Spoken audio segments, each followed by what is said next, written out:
Hello and welcome here again to the RLIGOLF podcast of 2018.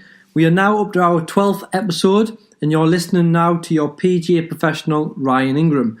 Today what we're going to look at is the Masters and how Patrick Reed came on top to make history. If you haven't listened to us before, we release one podcast per week giving you swing tips, random life as a golf pro and up-to-date news on players on tour. So let's get started. So I hope you all seen the Masters tournament at the weekend. What a fantastic tournament it was, if I don't say so. Great scoring, loads and loads of birdies, and also eagles by a few of the pros. And it was good to see some top players up there all competing against each other. And I think that was a part of the tournament that we'd like to see. There was some great players at the top. Obviously the top 10 players in the world all competing against each other, which was good to see. From all the good golf that we're seeing Patrick Reed come out on top and clinch the green jacket. So a guy that was 40, 50 to 1 in the betting stakes before the tournament, how did he come out on top? I mean, well deserved. He played absolutely brilliant throughout all four rounds. He had a little squeakish. He's kind of bum twitched a little bit. Starting the fourth round with McIlroy. However, with rounds of 69, 66, 67 and a 71 to finish and hold that lead was fantastic to see. Well deserved.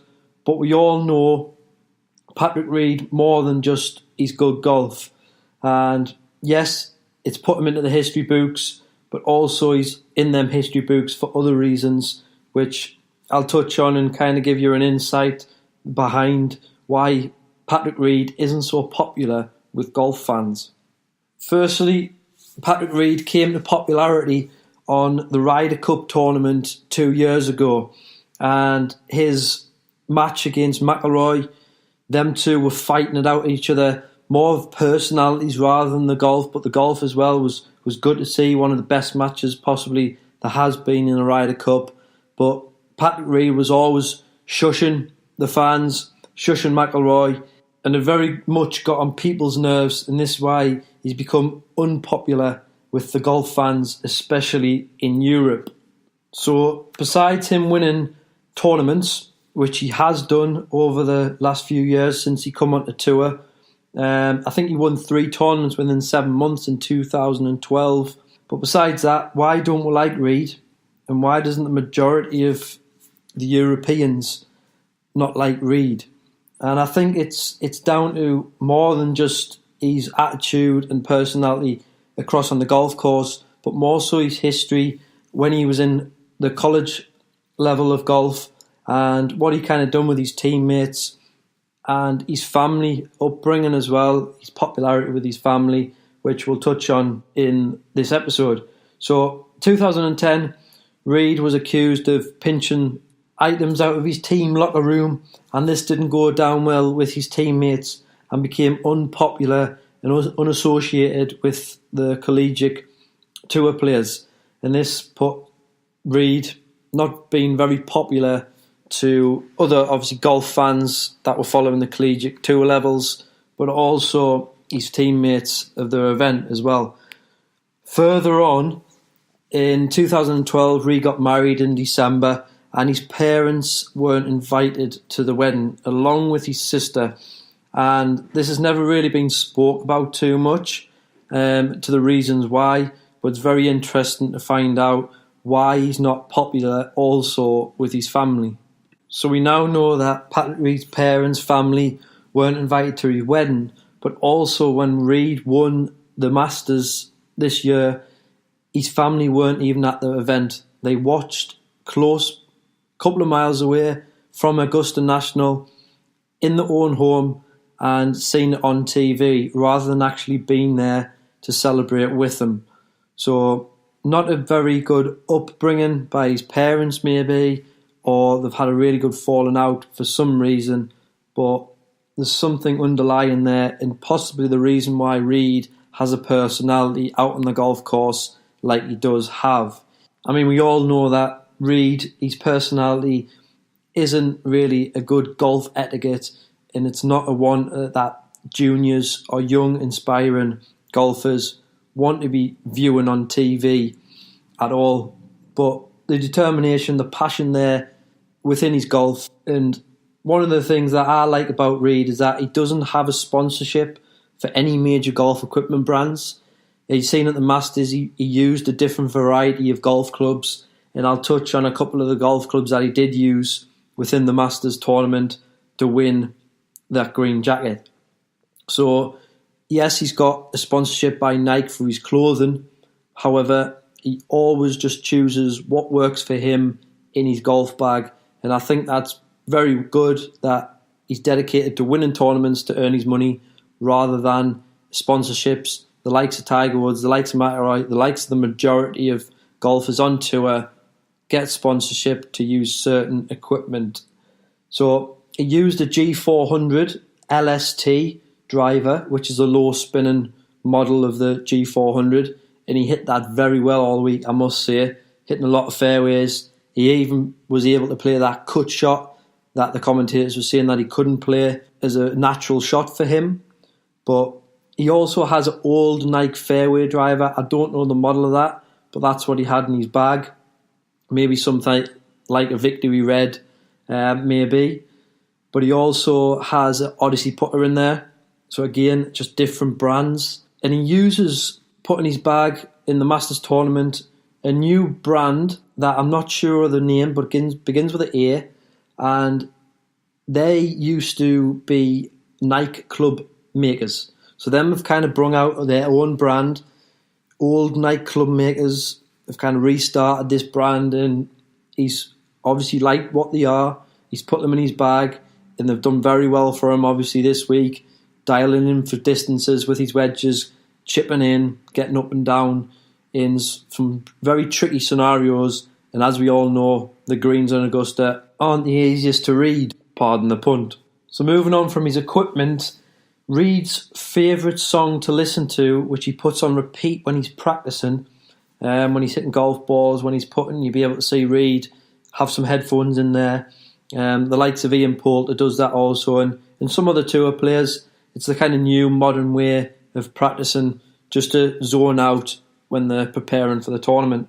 So good little tip for you guys, if you're preparing for a tournament, you're on the driving range, you want to kind of zone out, get a good song or playlist to listen to just to help you relax, get a good rhythm to your golf swing, and this is exactly what Reid uses it for. He says that it's the perfect tempo, this song, and he swings with a good tempo and it helps pump him up ready for the tournament. His favourite song is from Imagine Dragons, and the song title is Radioactive. So give that a listen. That might be one that you want to put in your playlist for your practice or you preparing for a tournament. So as well, Reid says that he doesn't dream when he's sleeping, he dreams when he's awake. And I think that's a very powerful statement, and a good statement to have.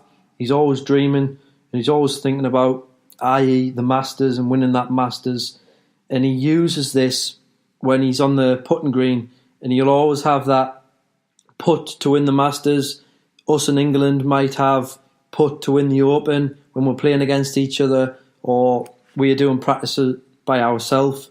We'll have a little practice putt and we'll put a little bit of pressure on us, making us try and win that green jacket or that claret jug.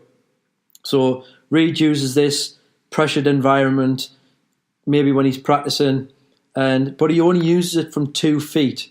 He holds this putt from 2 feet. He's never missed one yet, he says. And this way, it's a kind of bygone conclusion, that positive reinforcement, engaging that. And he knows if he comes up in a tournament with that putt, he knows he's going to sink it because he's already visualised it. He's already dreamt it with that visualisation, that positive reinforcement that he kind of can't miss. So this kind of leads us on to the superstitious Reid.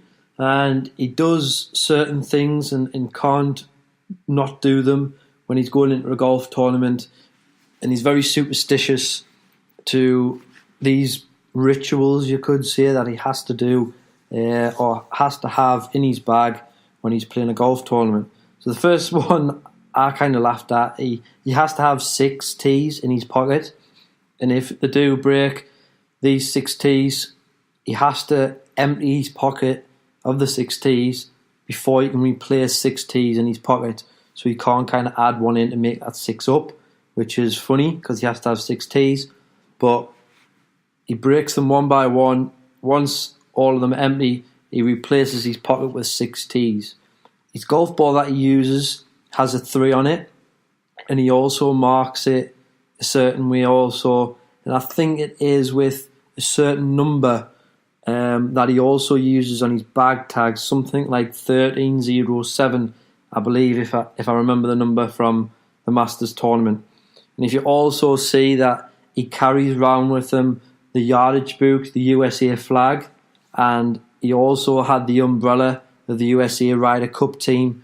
So he's very superstition in what he does when he's out on the golf course. And I think this, obviously does affect little things in his mind, but if he's superstitious, he's got to work this way. But it also says that these things are in place, that if these things are in place, he's ready to win a tournament, he's ready to play his good golf. And I think this goes with saying when you're preparing for something, you always prepare a certain way to hopefully get a consistent pattern, a consistent result to your outcome. Whatever that be, whether it's golf, a different sport, or just generally in life also. So I don't mind people who have superstitions. And he gets one of his superstitions from Tiger Woods. So Hank Haney, when Tiger was working with him, Patrick Reed was kind of coming through the ranks and worked a little bit with Tiger through practice rounds with Hank Haney. And Reed, I think it's more so without respect to Tiger Woods that he wears a red shirt on the last day of his tournaments. However, I think Nike had a say within the Masters as all Nike sponsors were wearing pink on the final round of the day. I can't think of why they chose pink. Maybe it was with the flowers of the golf course, but they had pink flowers on the golf shoes throughout the week, Nike. And Paul Casey and Tony Finau, if I got his name pronounced there correctly, also wore that white cap with the pink flowers on there as well, which didn't look very masculine, I must say. So I think that rounds up this podcast nicely and gives you hopefully a good insight to Patrick Reed, what his personality and why he has that personality and where it came from onto the golf course, and how he's been so successful within his PGA career so far, winning multiple tournaments and now becoming a Masters champion, putting it into the history books. So you've been listening to your PGA professional, Ryan Ingram, and I hope you've enjoyed this episode. Until next time, don't forget to follow my social media links where you find more content, swing tips and videos to help improve your game, along with my website at www.rligolf.co.uk. So until next time, thanks for listening. Bye for now.